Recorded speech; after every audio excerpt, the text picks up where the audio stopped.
So, would this be the second episode of Lunacy and Life Lessons? It's the same night, so it might just be... Yeah, we have part two. It's part two. Part two of night one of Lunacy and Life Lessons. It is going to be about religion. Touchy subject for many. But what world, as I like to say, what would the world be without intellectual debates and discussions? So, is there a God?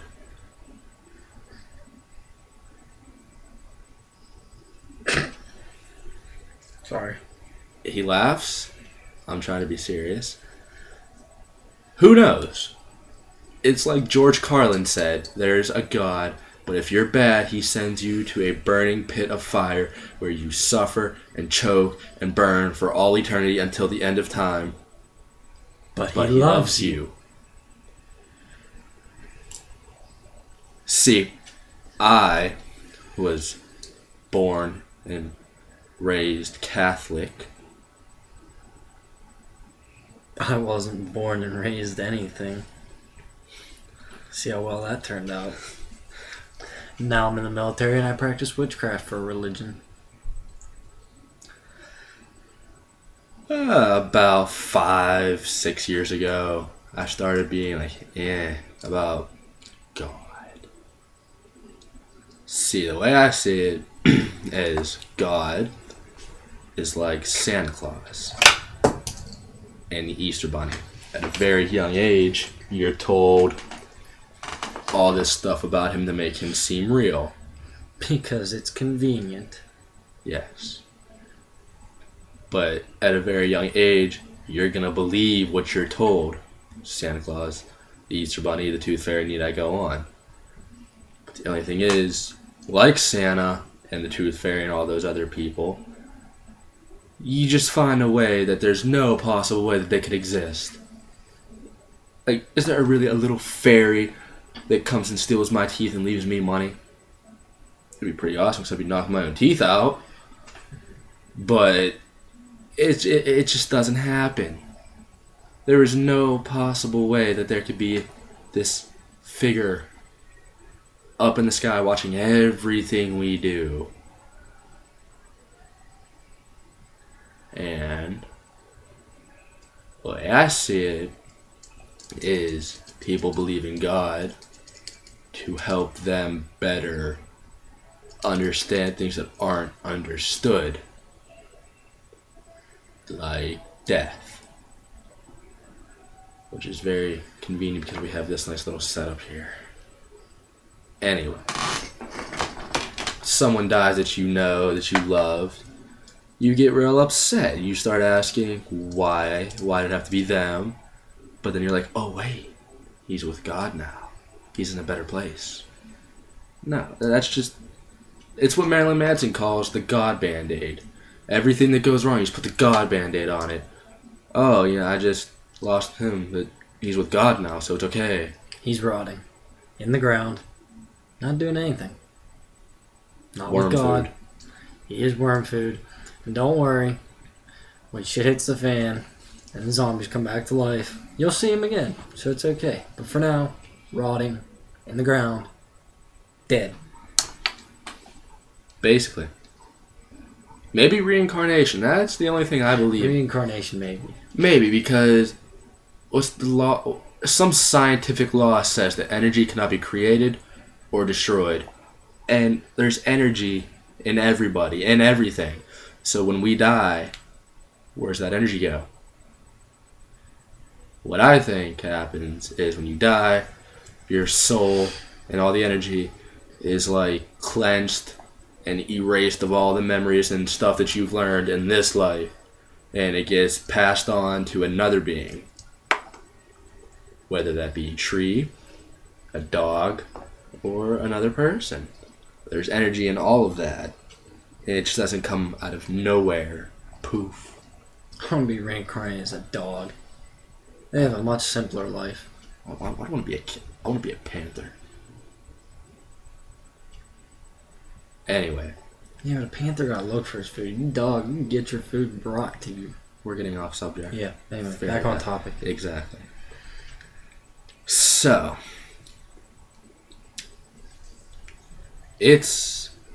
and religion has done nothing but create problems and fights and wars and I'm better than you, all that shit. Witch hunts, crusades, Crusades. Columbus slaughtering the Indians. Yes. Which led to a wonderful holiday, by the way. Good food. Oh, thanks for helping us survive. Here's a nice axe to the back, a few arrows. Oh, you're dead. And now we have your land. Yes. Basically what happened there is when the Europeans came over, history lesson by the way, when the Europeans came over from Europe, they read the Indians this document that was in Spanish, so the Indians had no way of understanding this. And it basically said, we ask and require you to accept Jesus Christ as your Lord and Savior and the High Priest Pope. And if you do so, we will leave you and your land. But if you refuse, we will take your land and we will make slaves of your wives and children and we will make war against you. And that's exactly what they did. And during that, they had contests to see who could split a man in two and other fun stuff like taking babies away from their mothers and throwing them against the rocks. Now, if there's a God, would he want that? No, I don't think so. But it's God's will. Yeah. Exactly. God's will. What is the point of praying? You pray for something that maybe it wasn't in God's will. So why the fuck even pray? You want this? Maybe you're not supposed to have it. So why bother? If it's God's will for you to have something, you will have it. You don't need to ask for it. You didn't talk much. Just I figured you have a lot to say. I don't have much to say about religion. I practice witchcraft. I think that there's a male half to things and a female half to all things. I think there's energy in the world around us, and we can draw that energy in and use it to produce results such as ridding yourself of an unwanted lover. Say you got some psycho stalking you. There's rituals, in my beliefs, that you can do to take the energy in the world around you and convert it to put it towards this person no longer being obsessed with you and a psycho creepy stalker that you want nothing to do with, and the idea of talking to them is like jamming a needle in your eye. There's more modern ways to handle such situations, like introduce her to a friend. Yeah, but then you're just being... That's not a very good friend for you to be. Restraining order. Exactly. Yeah, then you gotta go through the courts and just... I don't like the courts. People that really I find funny are the Satanists. They're fun. I gave that a try. I had to just give it a try, a little test, trial run, if you will. And whereas Anton LaVey, the founder of Satanism, based his religion on good ideas, more morally right ideas, like don't harm others unless they harm you first. See, he came with good ideas, but then over time, you get more generations being, yeah, it's Satan, let's sacrifice a goat. No, that wasn't what Satanism was originally intended to be. So I have nothing against Satanism itself, but it's the people nowadays that practice it that have lost their marbles. Now, that's not saying we have anything against any religion in particular. Just when you take your ideas and your beliefs and you force them upon people and cram them down your throat, Christians. No, it's Catholics. Whatever. Close. I don't know. I've had some Christians force shit down people's throats before. Anyway. When you take your beliefs and your ideas and you shove them down somebody else's throat, that's when I have a problem with you. That's when I'm like, listen, shut the fuck up. If you believe that everything is done by God's will, clearly He willed these people to believe something other than you do. Just shut up, let them live their life, and get on with it. Yeah. That's all I gotta say about religion.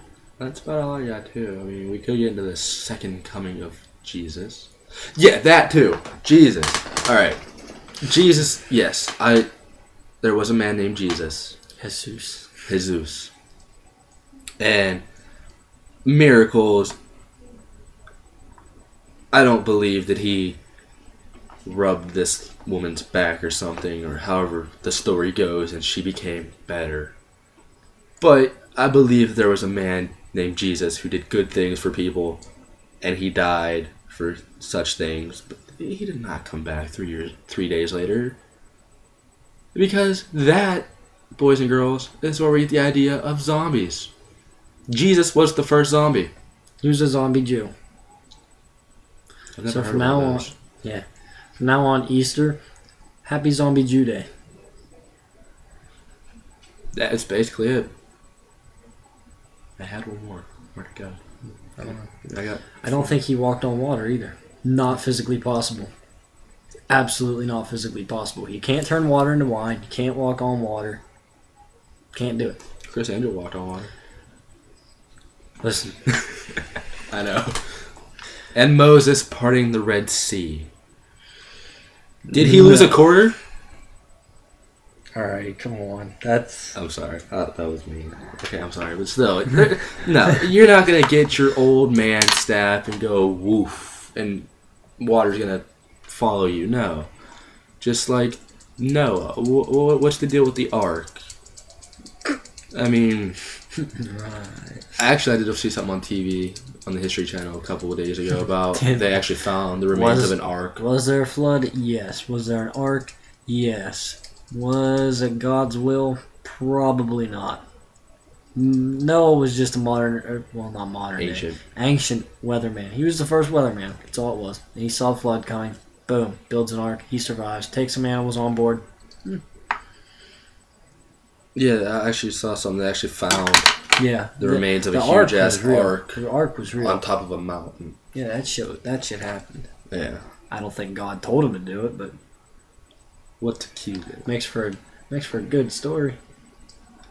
Or if you're Bill Cosby, it makes for a hilarious comedy act. Which is all the Bible was. A series of stories put together, written by man. God did not write the fucking Bible. Man wrote the Bible. Man is capable and very fluent in the language of lies. So the Bible is a bunch of stories written by man, not a divine book. I'm sorry if it offends you. That's the way I see it. It's a book.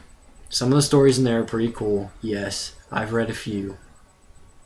Yeah, I know, shocking, right? Some of the stories are good. That's it. It's a good... I'm not going to say a good book. It's a book with decent stories.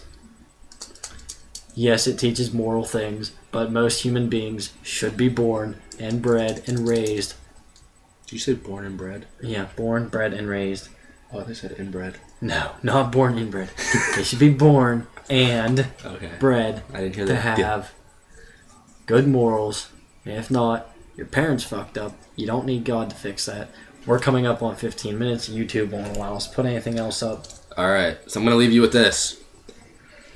You know how when a book gets turned into a movie, everyone says the book is better? Think about this. From the Bible, they made The Passion of the Christ and the Ten Commandments into a movie. Have you ever heard someone say the book was better? I haven't.